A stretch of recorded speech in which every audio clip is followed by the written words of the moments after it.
Hello students, we are studying the chapter reproduction in plants.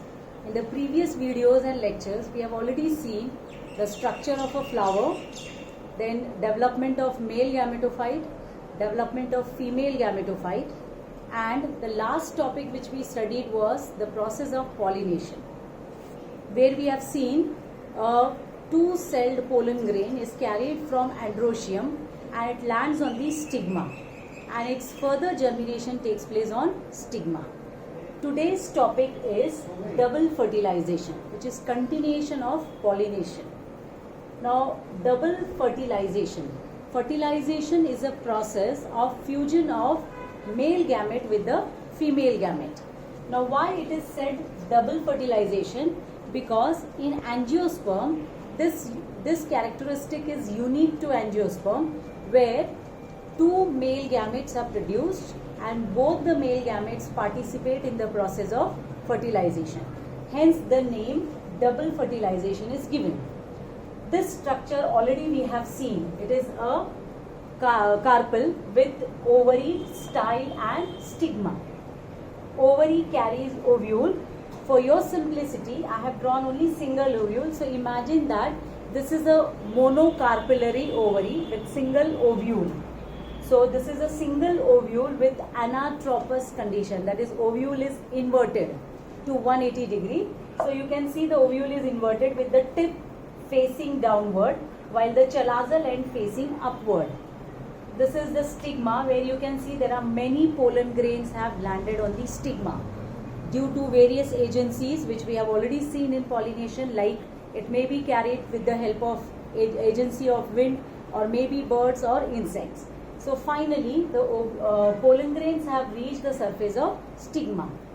On the surface of stigma, pollen grain absorbs sugary solution and it gets swollen up. Due to swelling, the exine ruptures and in time grows into a tube-like structure called as pollen tube. This pollen tube penetrates through the stigma, cells of the stigma. It penetrates through the tissues of the style, and it is directed towards the ovule. Now, who directs them towards the ovule? The direction is decided, or it is guided by the synergids. Synergids of the embryo sac, they direct the pollen tube to enter inside the embryo sac. So finally, through this entire tissue, the pollen tube enters inside the embryo sac or inside the ovule. This process of carrying two non-motile male gametes in a hollow pollen tube, the process is called as siphonogamy. The first step of fertilization is pollen germination on stigma. That pollen germinates on the stigma, pollen grains swell and it develops into a pollen tube. This hollow pollen tube carries two non-motile male gametes towards the ovule. This process is called as siphonogamy. The meaning of siphon is tube and gamy means fertilization. Fertilization which is taking place with the help of a tube. Therefore, it is called as siphonogamy. So, finally, through siphonogamy, the pollen tube carrying two male gametes enter inside the ovule. Now, the entry of the pollen tube in most of the angiosperm is seen through the micropyle. As micropyle is a pore, therefore this process is called as porogamy. So the next step for double fertilization is porogamy, that is entry of pollen tube inside the ovule through micropyle. In some cases, it may enter through chalazal end directly, that is called as chalazogamy, or it may enter through the integuments, penetrating the integuments. So it is also called as mesogamy. But in majority of the angiosperm, it is seen that the pollen tube enters inside through the micropyle. So porogamy is most commonly observed phenomenon. Then after the entry, the pollen tube ruptures one of the synergid and enters inside the embryo sac. The synergids produces some watery fluid.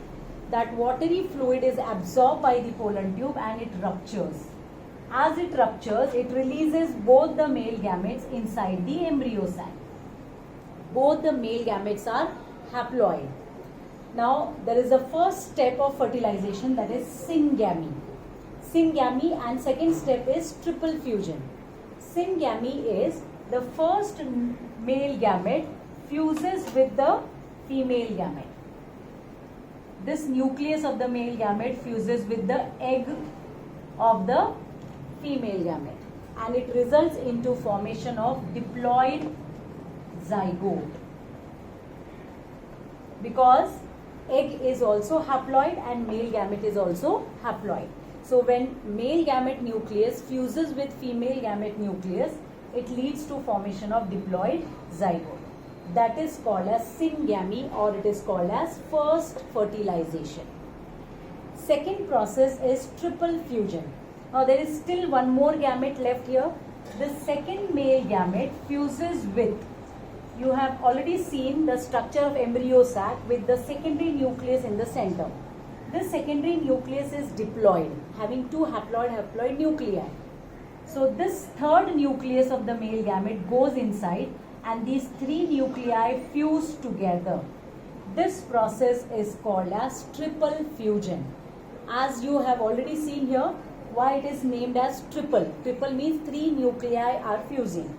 Two nuclei of secondary nucleus and one nucleus of male gamete. This leads to formation of a cell here.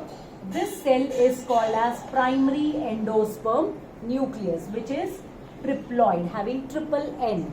N, N and N. These three nuclei fuse together, so it is triploid. Now, this first fertilization is syngamy and second fertilization is triple fusion. So, two products are formed, one is zygote and one is primary endosperm nucleus.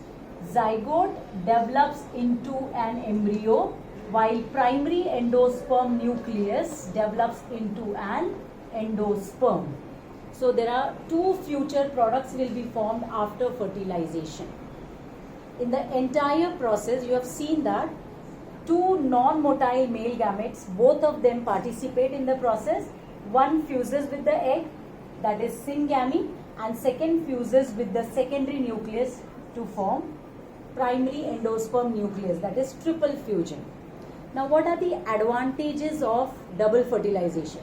The advantages are both the male gametes are utilized, and angiosperm ensures that they produces the reserve food material in the form of endosperm. Here you can see diploid condition is restored because male and female gametes are produced by meiosis. So they are haploid. So haploid male gamete fused again and they form a diploid zygote. So diploid condition is restored. Then there is formation of nutritive tissue, that is for the embryo development. Then this process, it is a unique process of angiosperms, and it also prevents or avoids polyembryony. So these are all significance of double fertilization.